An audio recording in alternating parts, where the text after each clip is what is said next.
Hi everyone, it's Little Blue and you're listening to my podcast, aka Little Blue, on Sunday the 15th of December. Massive apologies. I didn't get a podcast out yesterday.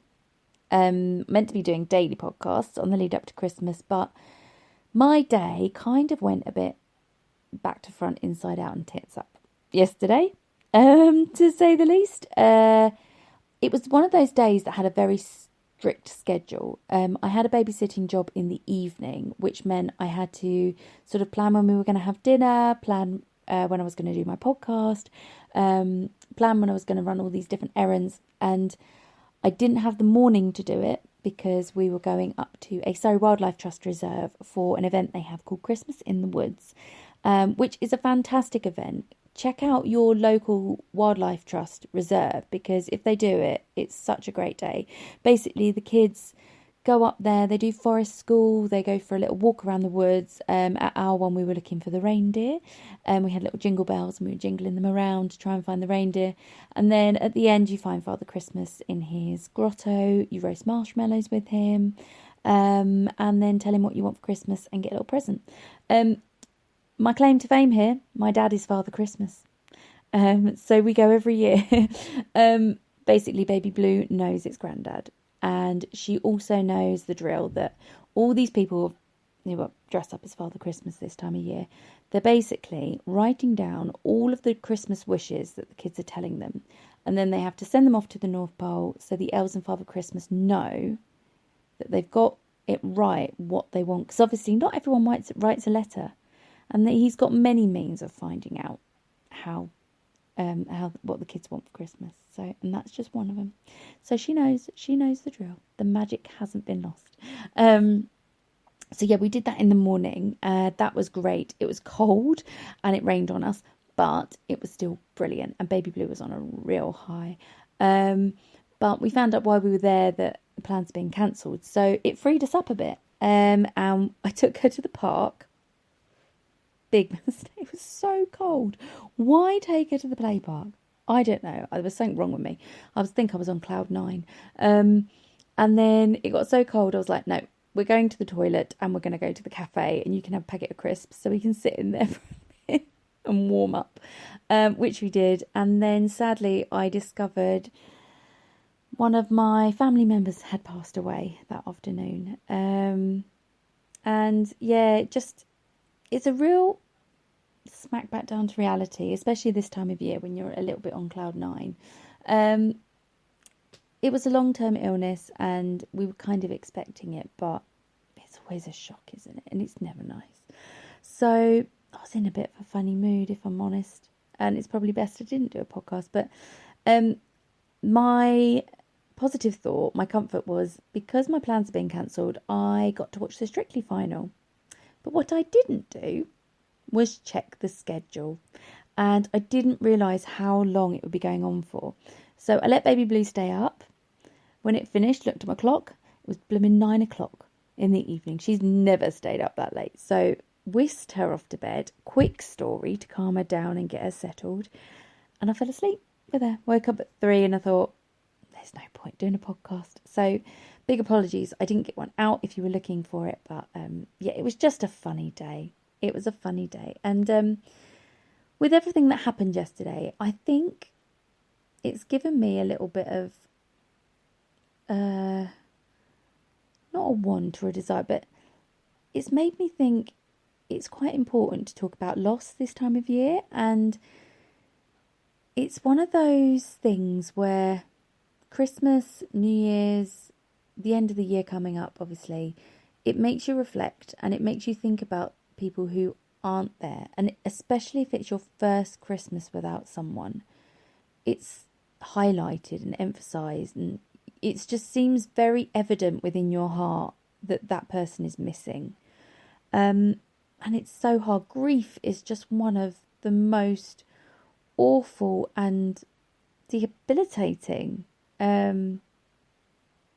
It's just an awful pain, isn't it? It's just awful. And I can remember, I lost my best friend to cancer in 2015. And I still, this time of year, I still think I'm going to get a Christmas card from her. I don't know why. I still think that I've got a present from her under my tree, because this time of year we always used to buy joint birthday Christmas presents, because her birthday was January and my birthday is November, so we'd buy a joint birthday Christmas present and give it to each other this time of year. So there was always that present was there sort of from the end of November for me.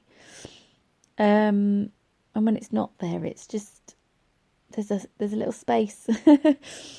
And I've also got my Christmas tree. She made these wonderful little Christmas stockings for the tree. The Christmas before she died, actually, to make a little bit of money.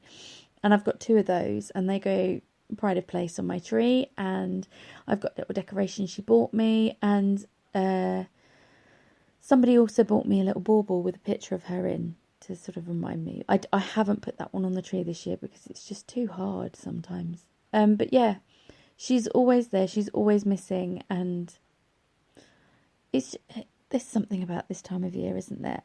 But it's so important not to get lost in that grief and let yourself get carried away with feeling blue about it. Because if you think about that person when they were alive, they probably would have shouted at you. So don't be so stupid. Pick yourself up, dust yourself off. I know my Gemma definitely wouldn't have wanted any of us getting sad on her account, but she was such an incredible person. It's hard not to at times. But there is so much joy to be had at Christmas, and that's what we have to focus on. And still honour those people that aren't there.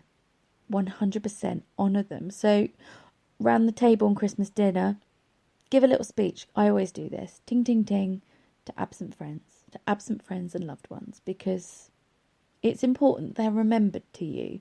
And if there is somebody around your dinner table that may have lost someone that you weren't that close to, still say it. Still say absent friends and family, because that will mean so much to them that someone else is remembering their special person. It's just little things like that you can do. Putting a Christmas tree decoration up on your tree each year. It makes me feel like she's here.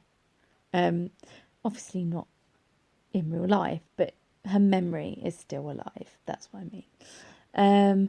And I tell Baby Blue about her all the time. And I think about my grandparents as well. And I can remember, actually, I lost a great uncle about 6 years ago now.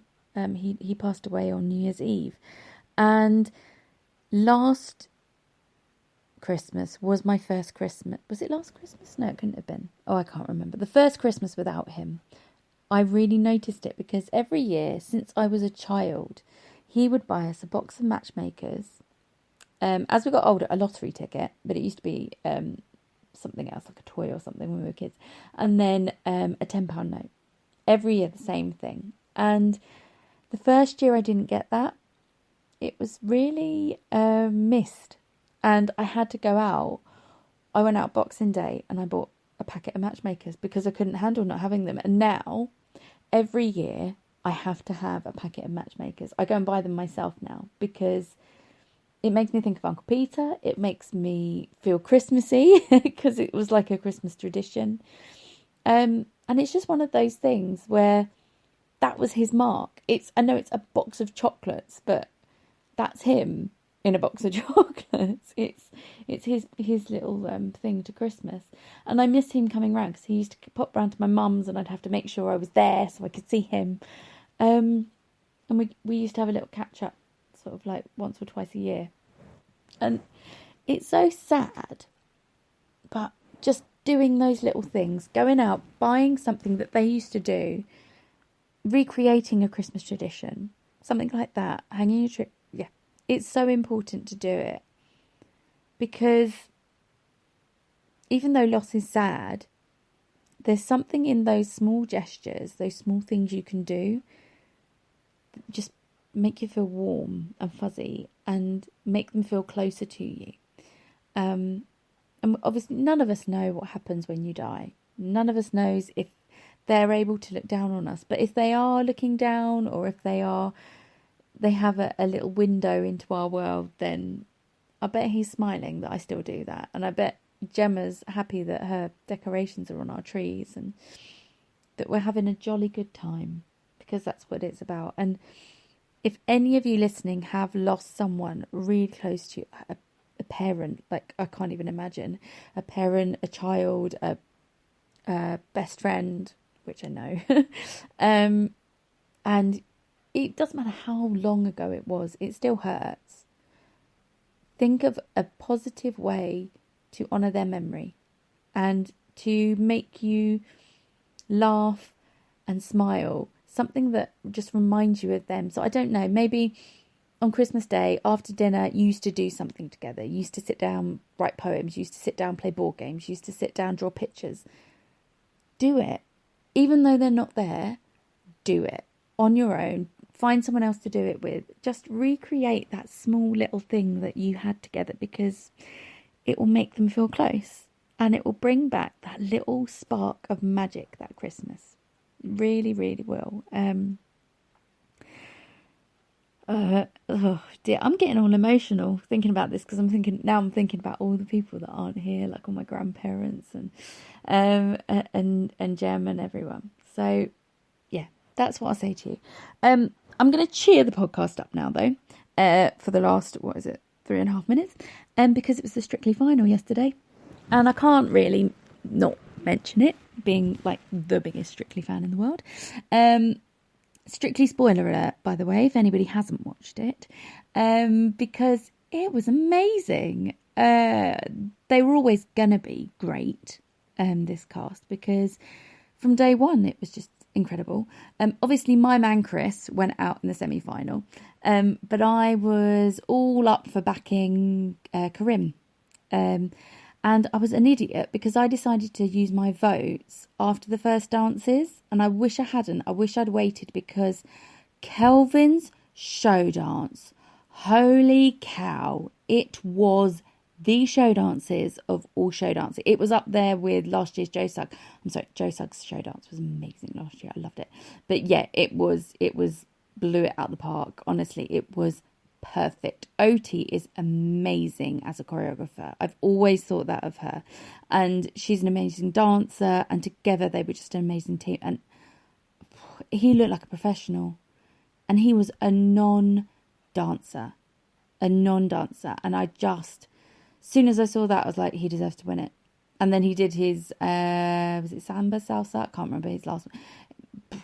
Bam, he did the two dances that people dread doing, the boys dread doing, and he got top marks. Just mental. It was just insane. And yeah, hands down deserved to win. I love Karim. I think throughout the season he has shown really great promise, but Karim went to a stage school called Sylvia Young's, which meant he would have learnt dance. He would also probably have touched on contemporary, which made me a little bit like, you're doing a contemporary number. Damn. So yeah, in future, note to my future self, do not vote until all the dancers have danced, because you'll change your blimmin' mind. There was part of me that really wanted Anton to win as well, because he's been in it so long, but in comparison to the two boys, Emma's dancing, she's great and she's lovely and all of that, and yeah, they really, really worked hard to get there, and they had a lovely following, but Kelvin was just in a league of his own last night. He really, really was. And Karim's jive, this is what set me off. Karim's jive was better the second time round, and the first time round it was incredible. So yeah. Anyway, I'm going to have to go because my podcast's nearly up. But yeah, what a blooming final. Amazing. I can't wait to see what next year brings. But I'll do a proper Strictly podcast maybe tomorrow once I've got a bit more time. But anyway, take care of yourselves. Have a fantastic week. And yeah, if you are missing someone this Christmas, try and have a good think about a way you can just honour their memory and just bring that warmth that they brought to you back into your heart for that little bit of the day. But take care of yourselves, and I'll see you tomorrow. Bye.